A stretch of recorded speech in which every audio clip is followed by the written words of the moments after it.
Hey there, everybody. Milkman Al here. Today we're going to talk about why your baby is terrible. That's right, Your baby is awful. It screams, it poops, probably doesn't sleep, probably really annoying, takes all your time, takes your freedom away. But you know what? This isn't personal. My babies are really terrible too, both of them. I've got a 6-year-old and a 7-month-old who my wife is currently holding right now. And I'm broadcasting here with my barf stained shirt, lack of sleep, all that fun stuff. I'm right there with you. So, in case you're unfamiliar with the channel, my name's Alex. I am a board certified anesthesiologist, and therefore not an expert specifically in pediatrics or infants in particular. So, if you neonatologists and pediatricians out there want to jump in and add or correct anything that I'm saying, please do not hesitate to do so. This is all about learning and getting people some information that they might not have otherwise. So, first and foremost, we need to talk about sleep. So, babies have really messed up sleep. New parents are, basically just totally under the gun, getting sleep wherever they can. You'll hear nap when your baby naps, but that's kind of not possible a lot of the time because you got other stuff to do. You're still an adult. You gotta, function as a person, and sometimes you just can't sleep when your baby sleeps, and they also sleep very unpredictably. And the reason for that is that babies actually don't have the capacity, like the neural capacity, for circadian rhythm yet. Now, as you get into raising your baby, you'll hear all sorts of different information about sleep problems and how to fix them. But one thing in particular will stand out to you, and that is something called the 4-month sleep regression. That's what most people refer to it as.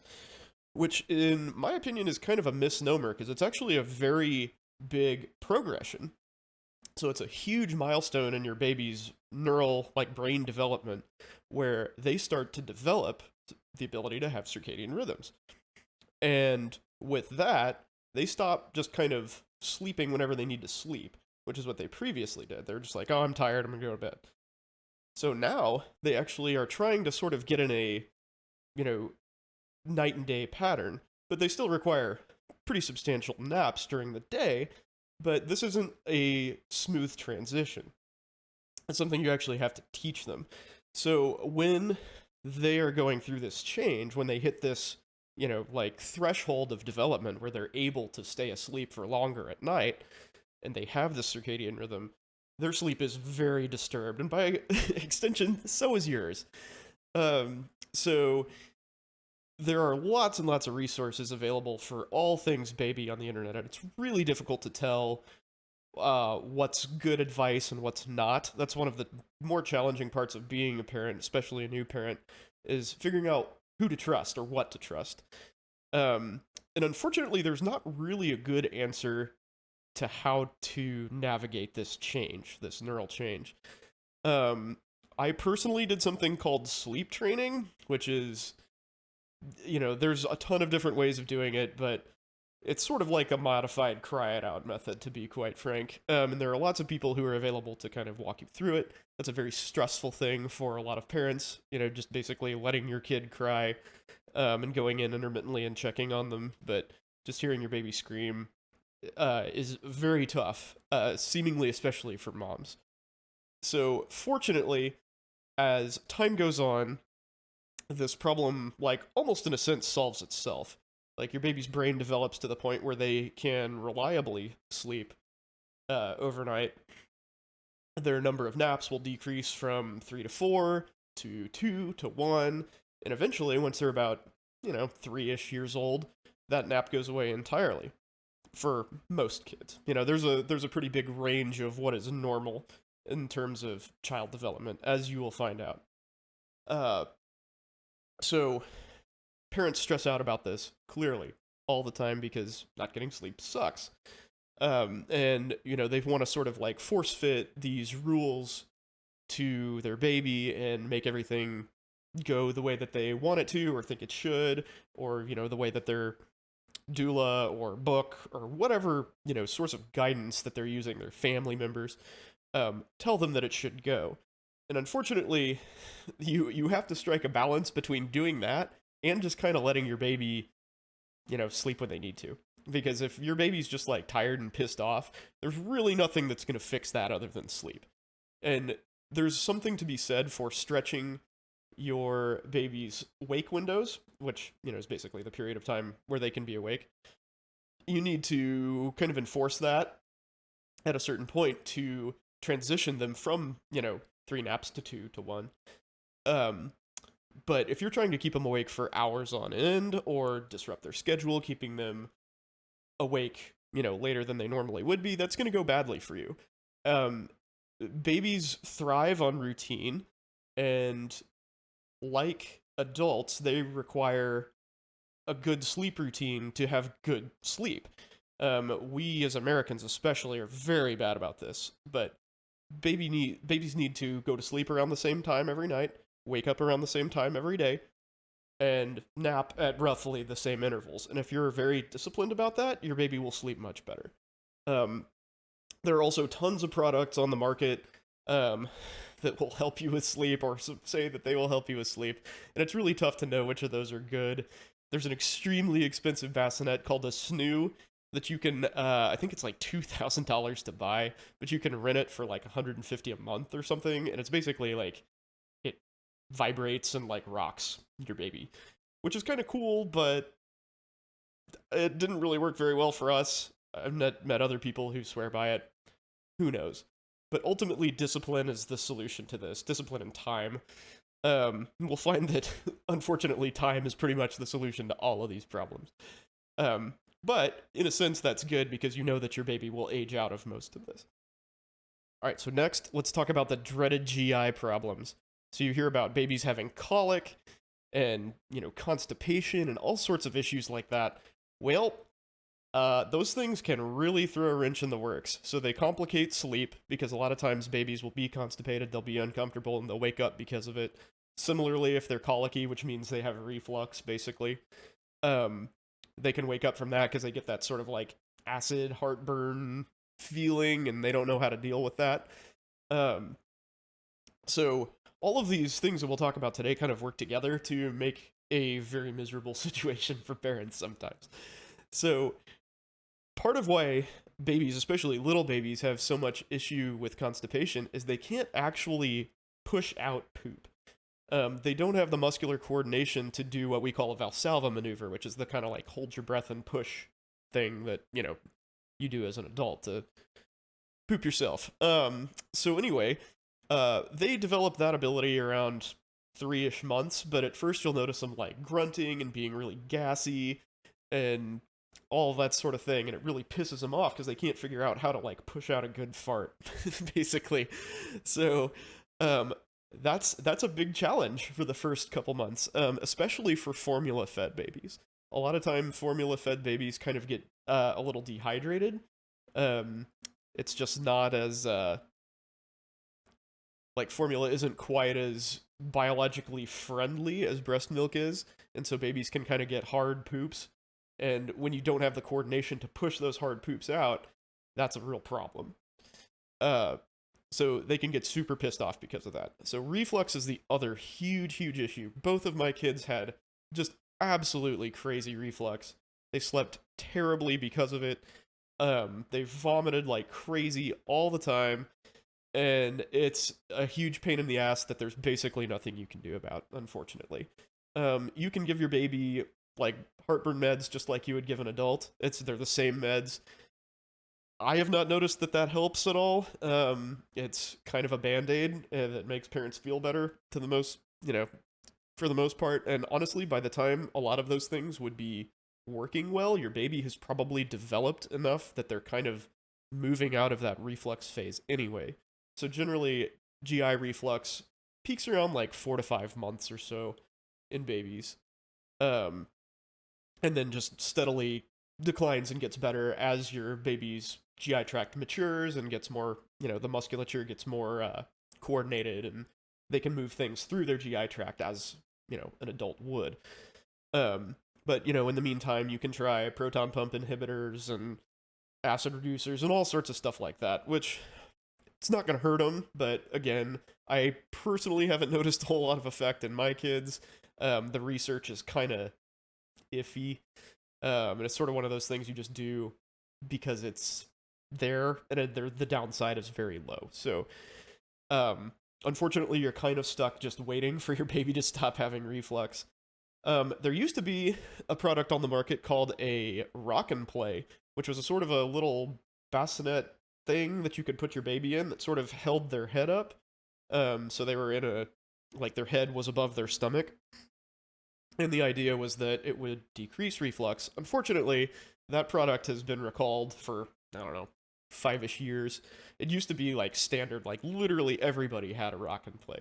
But it had issues with forcing babies' airways closed. Like it would force their head forward and they'd kind of go like that. And see my double chin? Isn't that cool? Babies have that too. And it closes off their airway and they've suffocated. So I think that was extremely rare, but the fact that it happens and increases the chance that they, you know, do suffocate, then that product was a no-go. It's no longer available. So sitting your baby up is very hard. It's very hard. Like the logistics of doing that without like putting them in a position where they can roll over and like smother themselves is pretty much impossible. So again, you're kind of stuck just like waiting on this. Now, I will say this. If your baby is projectile vomiting and or rapidly losing weight and it seems like they're not like growing, they're not getting the nutrition that they need. We're not talking about spitting up here. I'm saying like they're launching vomit like a couple feet. You should see your pediatrician immediately because they may have a condition called pyloric stenosis that requires surgery and usually some like resuscitation with IV fluids and nutrition and things like that. So that is, I wouldn't say an emergency, but it's definitely something you should take care of immediately if you notice it. And you'll usually see that in very young kids, you know, like a month or two. So yeah, don't be afraid to talk to your doctor about any of this stuff. Most of it is just normal developmental things, but that's what they're there for. You know, if you have a problem and you feel like your baby's suffering, in terms of like growth or development, then absolutely, you know, contact your medical professional. Not a problem. That's what they're there for. So speaking of GI issues, babies eat constantly. They eat all the freaking time. That is something that really eats into new parents' sleep because your baby basically needs to be fed every 2 to 3 hours, especially if you're breastfeeding.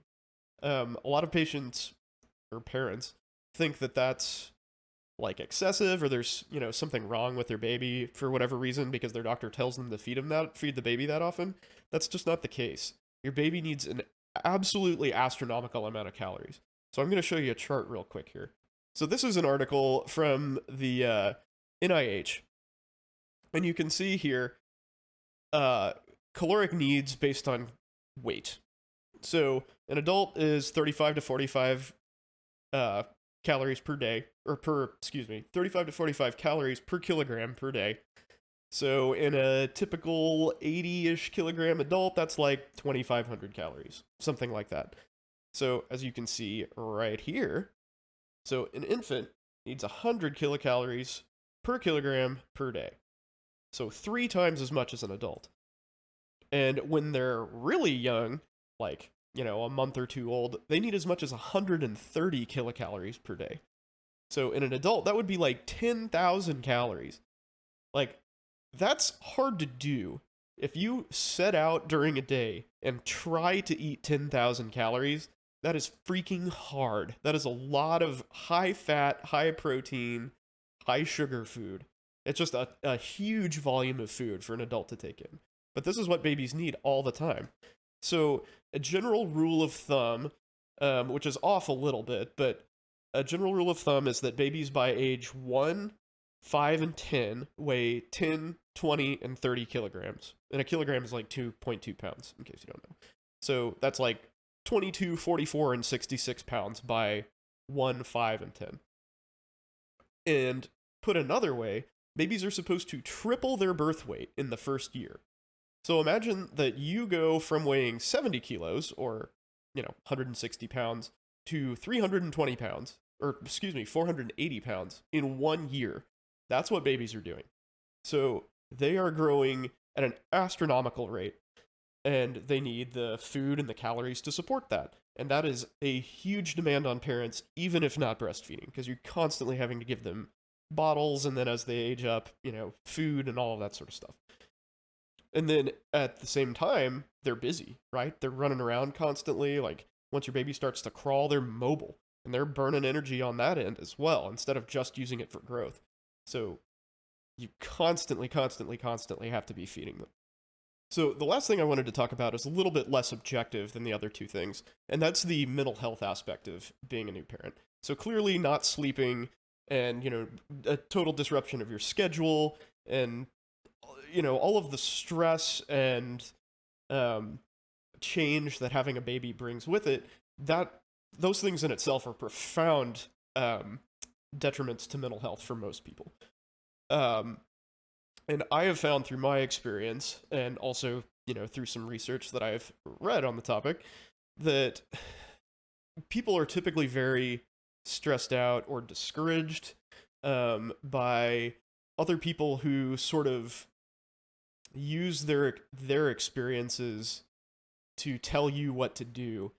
And when those things don't work for you, it's very, very difficult, especially when those people advising you are close to you, like very close friends, family members, brothers, sisters, things like that.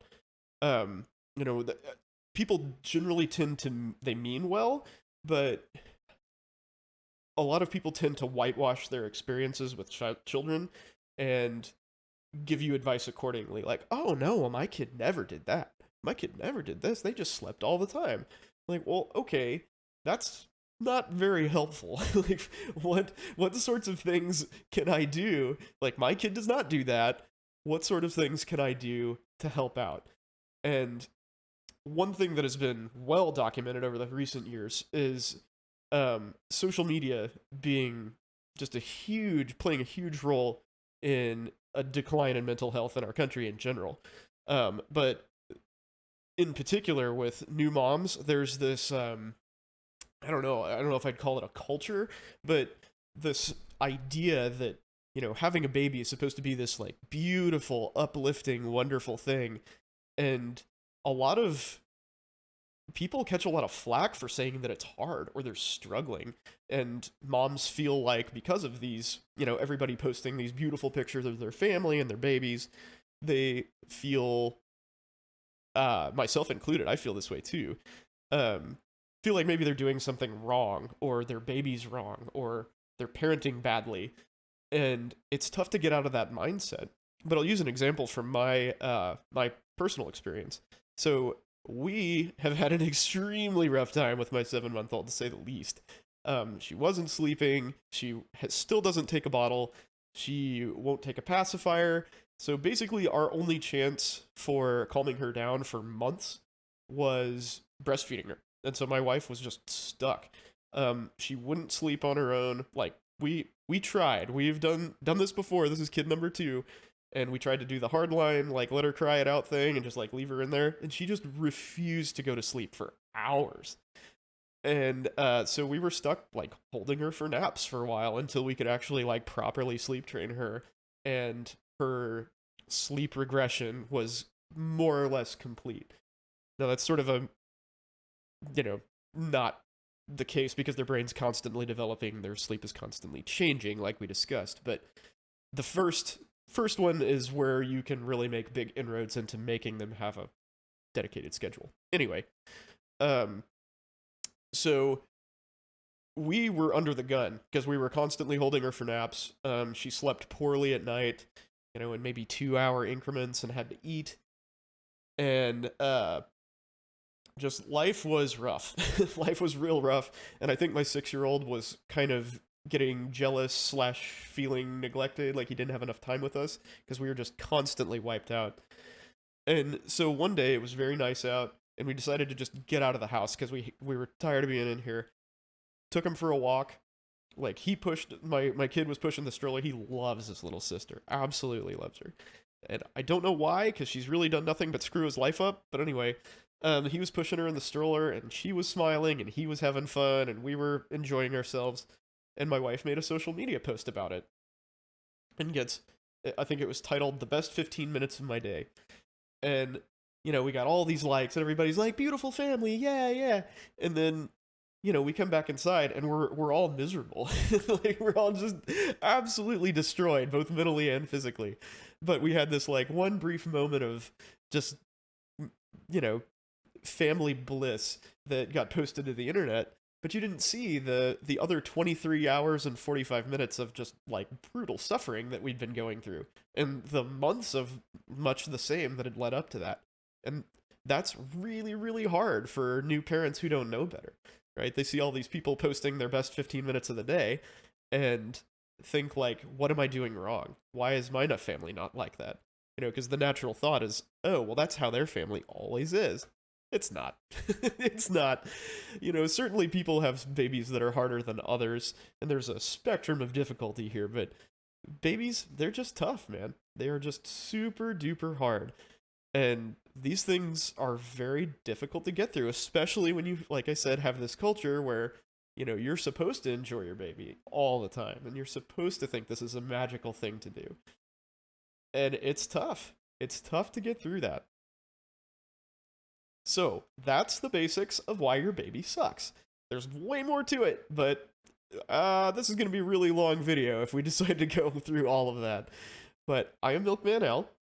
I am live from 8 to 10 p.m. Central on Twitch, YouTube, Facebook, all sorts of stuff. All those links are down in the description. If you want to just have like a general conversation about medical current events, anything like that, we have a Discord for that, or you can join me live. And I will include some papers and some research articles and stuff also in the description. Links to everything that I just mentioned are in the description as well. Thank you for watching. I hope you enjoyed it. And I hope you learned something and, you know, took something away from it. Leave me a comment if you're having struggles, if you need some help. Like I said, I've done this twice, so I've got some resources available for, you know, helping with babies, and might have an idea of where to point you for the resources that you need. So, again, thank you for watching. I will see you guys very soon. Have a good one.